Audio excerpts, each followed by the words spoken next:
Bismillahirrahmanirrahim. Assalamualaikum warahmatullahi wabarakatuh. Perkenalkan, sebelumnya nama saya Dino Friandri dengan NIM D400230052 dari kelas B. Di sini saya akan menjelaskan tugas dari mata kuliah elektronika daya, yaitu topik kedua.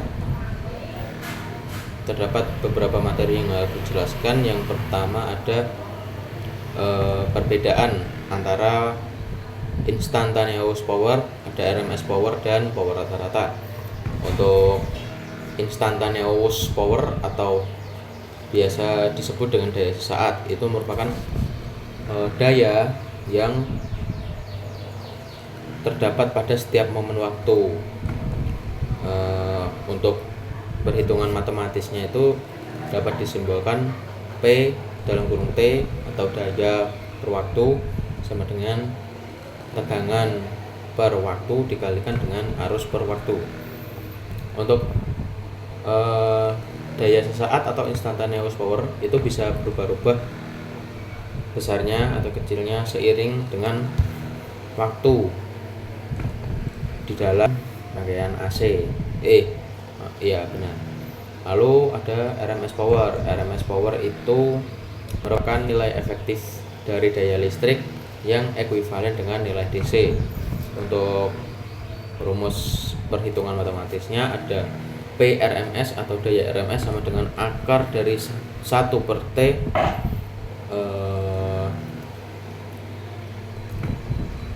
T turunan 0 P T kuadrat dt. Untuk power rata-rata itu merupakan nilai rata-rata dari daya selama satu periode gelombang. Untuk perhitungan matematisnya P average sama dengan seperti turunan T per 0 atau T turunan 0 P T dt. Lalu ada penjelasan selanjutnya yaitu tentang fenomena total harmonik. Untuk penjelasan materi tersebut, fenomena total harmonik untuk sebutannya yaitu THD atau total harmonic distortion. Untuk pengertiannya atau definisi merupakan adanya distorsi pada gelombang tegangan atau arus akibat harmonik non sinusoidal. Penyebabnya itu karena beban non linear seperti inverter atau alat elektronik dengan switching. Jadinya pada sebuah komponen inverter atau alat elektronik dengan switching itu terdapat beban non linear yang akan berefek ada yaitu satu,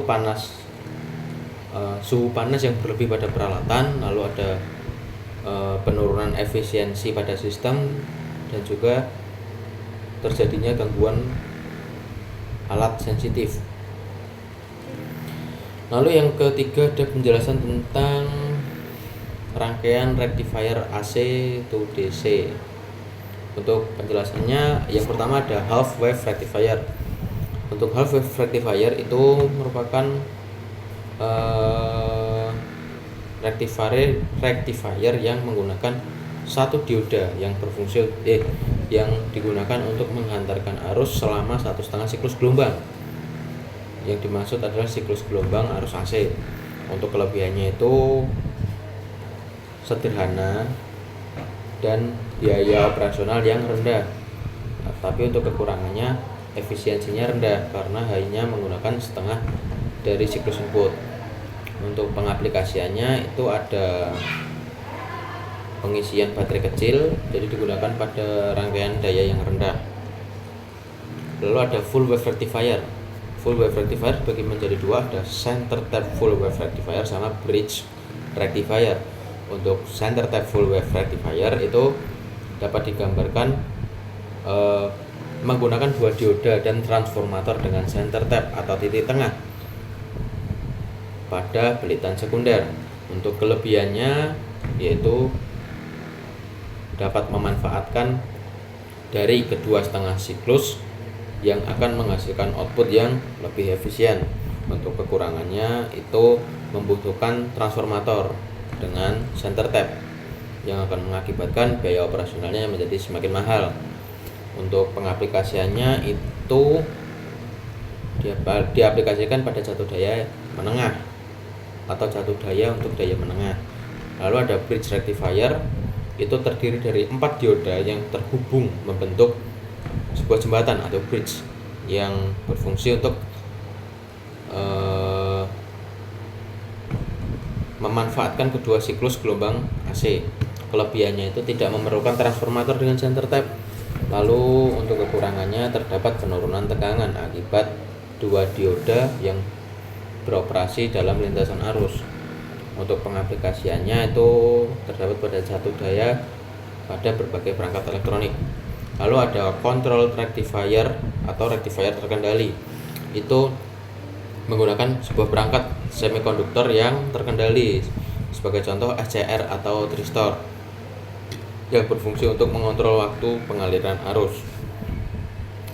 Kelebihannya, output DC itu dapat diatur sesuai dengan kebutuhan, tapi untuk kekurangannya itu lebih kompleks dan membutuhkan kontrol tambahan atau komponen untuk mengontrol. Aplikasinya itu, untuk pengaplikasiannya sistem motor DC dan konverter daya yang besar. Lalu untuk yang terakhir ada multi phase rectifier, itu menggunakan lebih dari satu fase AC, dapat dikatakan 3 fase, seperti 3 fase yang digunakan untuk meningkatkan efisiensi dan meratakan output DC. Untuk kelebihannya itu ripple-nya lebih rendah dan efisiensinya tinggi, sedangkan kekurangannya kompleksitasnya itu akan meningkat. Untuk pengaplikasiannya itu terdapat pada sistem tenaga industri dan pengisian daya yang besar. Itu tadi penjelasan tentang rangkaian rectifier AC dan DC. AC itu DC. Sekarang penjelasan selanjutnya atau yang terakhir yaitu converter DC to DC.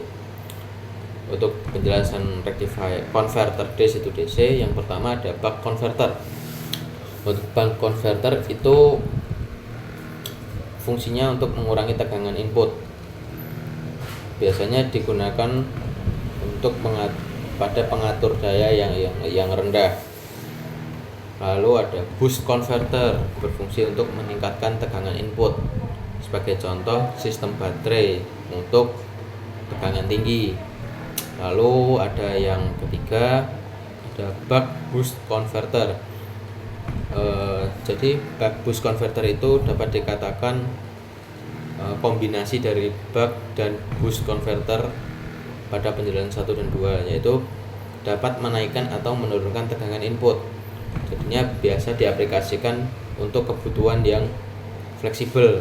Jadi sistem yang membutuhkan cara kerja komponen yang fleksibel. Lalu ada choke converter. Choke converter itu berfungsi untuk mengubah polaritas dan tegangan output. Biasanya digunakan untuk sistem yang spesifik dengan daya yang terbalik. Lalu ada yang terakhir, ada SEPIC atau SEPIC converter. Itu bekerja untuk menyesuaikan tegangan tanpa membalik polaritas. Sebagai contoh itu penerangan LED. Untuk kesimpulan, ya, instantaneous, RMS dan daya rata-rata memiliki fungsi yang unik dalam sistem tenaga. Lalu untuk fenomena total harmonik itu perlu dikelola untuk menjaga kualitas daya. Sedangkan ragam DC-DC converter atau AC-AC converter berfungsi untuk membantu memenuhi berbagai kebutuhan daya yang spesifik. Mungkin itu penjelasan dari saya. Kurang lebihnya mohon maaf. Wabillahi taufiq wal hidayah. Wassalamualaikum warahmatullahi wabarakatuh.